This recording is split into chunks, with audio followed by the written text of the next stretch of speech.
Otep à tous, bien-aimés frères et sœurs.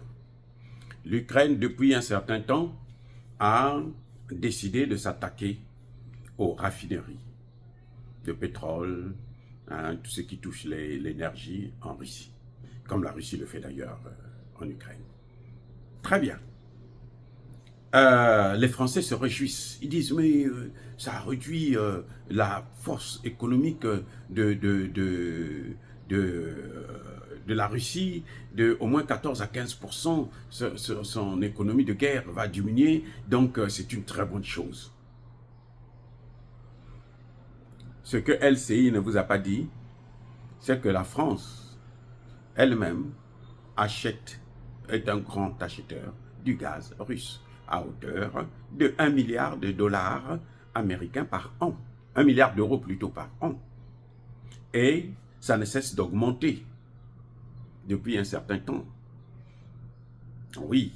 Et la France et les autres pays d'Europe achètent le même pétrole russe là, qui passe par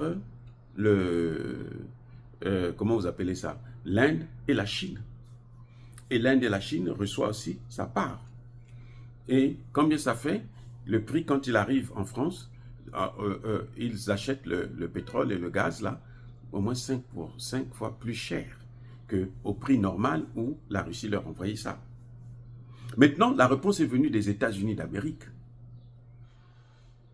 par la voix de son ministre de la Défense, le secrétaire d'État à la Défense, M. Lord Austin, qui a dit que non, l'Ukraine ne doit pas le faire. Et là, il parle au Sénat. Il dit l'Ukraine ne doit pas le faire. Nous ne voulons pas qu'il le fasse parce que l'Ukraine va causer une crise mondiale de pétrole. Même l'Ukraine jusqu'à aujourd'hui reçoit des subventions. Au moment où nous parlons, là, 2 ans après la guerre, l'Ukraine vit là avec des subventions du droit de passage du pétrole et du gaz russe en Europe et aux États-Unis. L'Ukraine. Bon, comment pouvez-vous vivre avec des gens qui sont aussi stupides? Le Sénat américain dit non. Nous ne voulons pas de ça. Et c'est auprès de ce même Sénat que Zelensky veut qu'on lui donne de l'argent. Il disait que l'enveloppe va être votée, non? On va voir. C'est aujourd'hui que ça devait être voté. On va voir. Et d'ailleurs, même quand ils votent là, vous savez quoi? Quand ils votent 61 milliards, ce qu'ils veulent donner à l'Ukraine en ce moment, plus de 80% restent ici aux États-Unis pour relancer l'économie américaine, pour relancer l'industrie américaine. Ça part pas là-bas, ça reste ici. Parce que c'est ici qu'ils vont fabriquer les armes qu'on va envoyer en Ukraine. Donc, la Russie est un grand producteur de pétrole et de gaz. C'est la Russie qui fournissait l'Europe, le gaz moins cher, à tout le continent européen. La Russie. Et si ils sont privés de ça là, mais on est foutu, le monde est foutu. Donc quand on demande à Zelensky d'arrêter avec ça, si les Zelensky continuent, vous allez voir. Les Français disent que c'est Poutine qui s'est plaint auprès des Américains. Non, Poutine n'a pas besoin de se plaindre. Les Européens avaient dit que le pétrole russe doit être acheté pas plus de 60 dollars le baril. Le pétrole russe est acheté au moins à 75 dollars le baril jusqu'à aujourd'hui. 75 dollars le baril. Mais ce n'est pas l'Europe qui achète, c'est l'Inde qui achète, c'est la Chine qui achète. L'Europe va acheter justement à l'Inde. Et l'Inde aussi met sa part, puisque c'est l'Inde qui raffine ça. Donc l'Inde lui prend aussi sa part. Donc, vous voyez, ces gens, ils se font la guerre. Et en fait, c'est nous qui sommes les dindons de la farce. Je vous ai dit que la France achète toujours le pétrole et le gaz, est parmi les premiers acheteurs actuellement.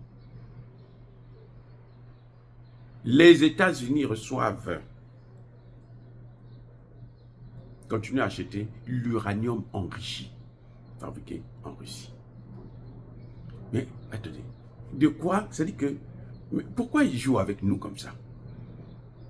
Et ce qui est terrible, c'est que nous voyons des présidents comme les Tshisekedi qui ont peur de signer des accords avec la Russie parce que les États-Unis vont les sanctionner. Mais les États-Unis eux-mêmes coopèrent avec la Russie. Les États-Unis eux-mêmes coopèrent avec la Russie. C'est un secret pour personne. Ils n'ont jamais arrêté.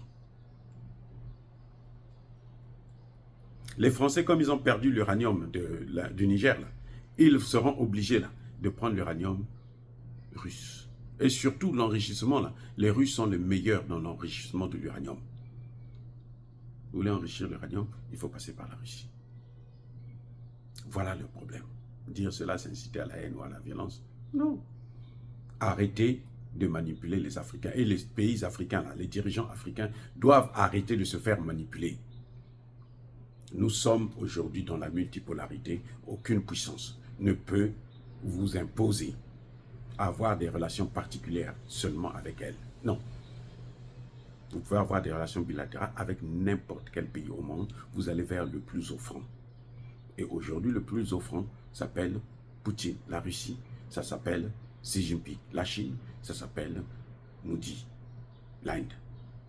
Et même l'Indonésie ou le Brésil sont sur la course. Les pays africains arrêtent de faire l'idiotie comme Ramaphosa est en train de le faire là. Je dis bien l'idiotie. Être là à suivre, se soumettre aux injonctions des Occidentaux pour empêcher à Poutine de participer à la réunion des BRICS et pour imposer des négociations à Tshisekedi qui, pour l'instant, en tout cas, résiste au moins de ce côté-là. Nous saluons cette position. Alors les amis, soyez bénis, abondamment bénis par le Dieu des Kémites et par nos ancêtres évangélisés. Mais que tous ceux qui persécutent le continent africain le pillent et le déstabilisent, qu'ils soient noirs, blancs, chinois, arabes, indiens, juifs ou qui qu'ils soient punis, maudits, foudroyés, neutralisés, écrasés, effacés par le Dieu des Kémites et par nos ancêtres évangélisés. Vive l'Afrique éternelle, je dis et j'assume.